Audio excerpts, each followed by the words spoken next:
She said, I don't want to talk about it because you guys are not going to be supporter. And I said, well, we don't know. If you tell us what's going on, I'll be more than happy to help you. I do anything to help you, Jaylee. But the only thing that I need and I wanted for you is to see the happy girl that I used to be before. She said, I'm not a girl, I'm a boy. Jaylee, she was the girly girl in the house. She used to dress up as a princess. She loved to dance, sing, and she was very artistic.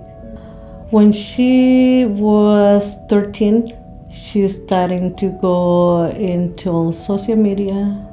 I noticed that she was sort of depressed because she's starting to cut in herself, and I seek for help. She was going to therapy through the school and outside too, but it didn't help. The first year in high school, freshman year, she met this other girl who was going into all this situation like transgender. She was the one who was telling her that she was depressed because maybe she was not a girl. She was invited to go to an LGBTQ group at school. I didn't know about it. So I don't know if the schools, they supposed to let us know what's going on or not, but they never sent me any note telling me we need to talk about your daughter. Everything, all the information that I got it from my other daughter who was in high school. And I asked her, do you know why Jaylee is feeling that anxious and, sad?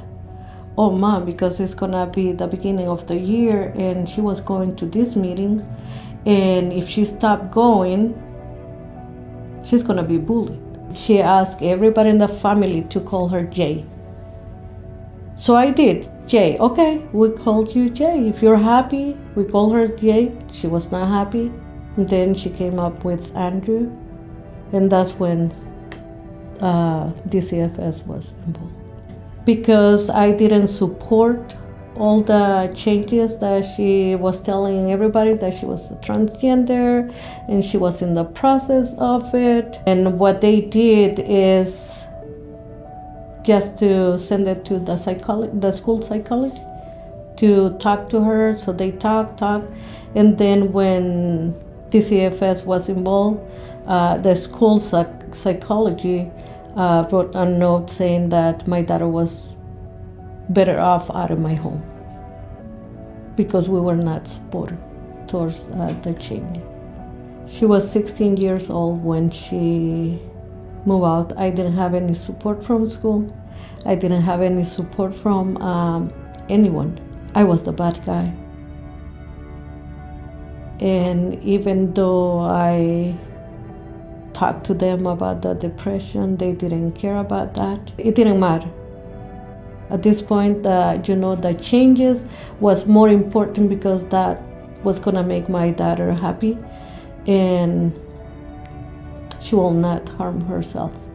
And that's why the school psychology decided to tell DCFS to remove my daughter from the house or do not send it back home.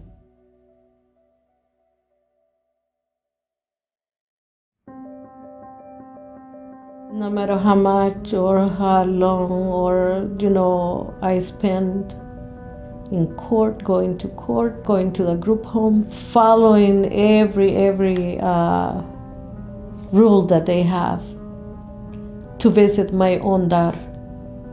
I did everything that, I was possible to for her to come back home. It didn't matter. They decide to keep my daughter at this group home. And it breaks my heart because to them it was like, if we keep her out of your home, she have more chance to survive and she's not gonna try to commit suicide. They allow her to change her name from Jaylee to Andrew. She was taking the hormones. She was not happy. She changed her name was not happy. She adopted a dog because that was gonna make her happy, and none of everything that they done didn't work.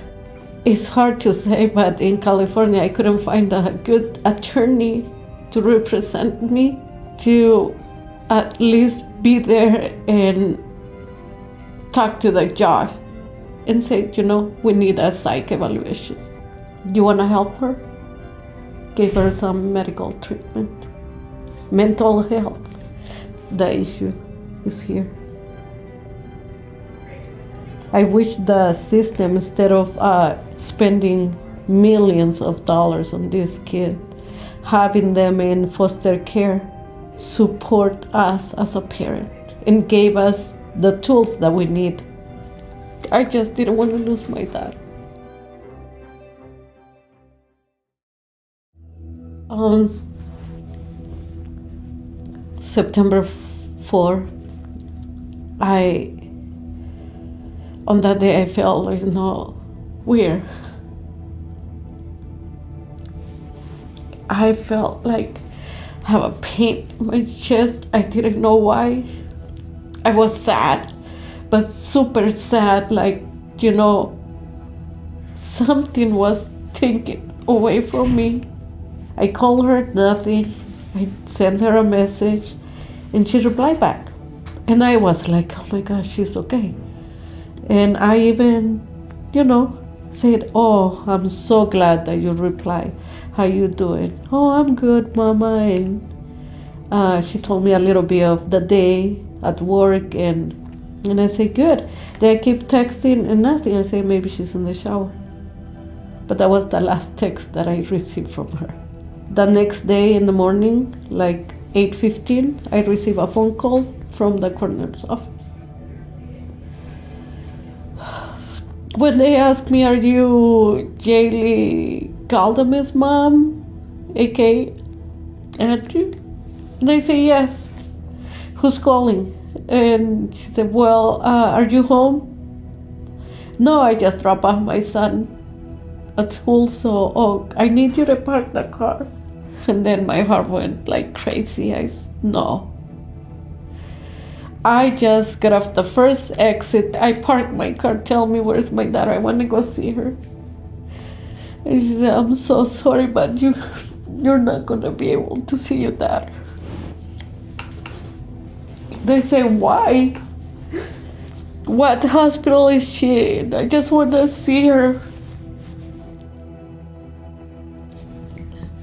Man, last night, she took her life away, and I said, no. Where? Tell me what happened. I got off the car. I was screaming like crazy. I said, no, I want my daughter.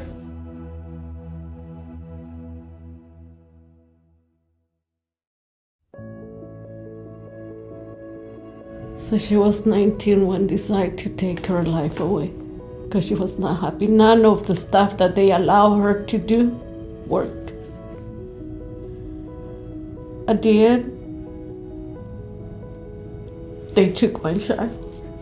This is my first time talking about her story, what really happened. Because I want everybody to know that the system is taking our children away. They are not helping them. My daughter was a number. So I wish one day the system change and really help this kid.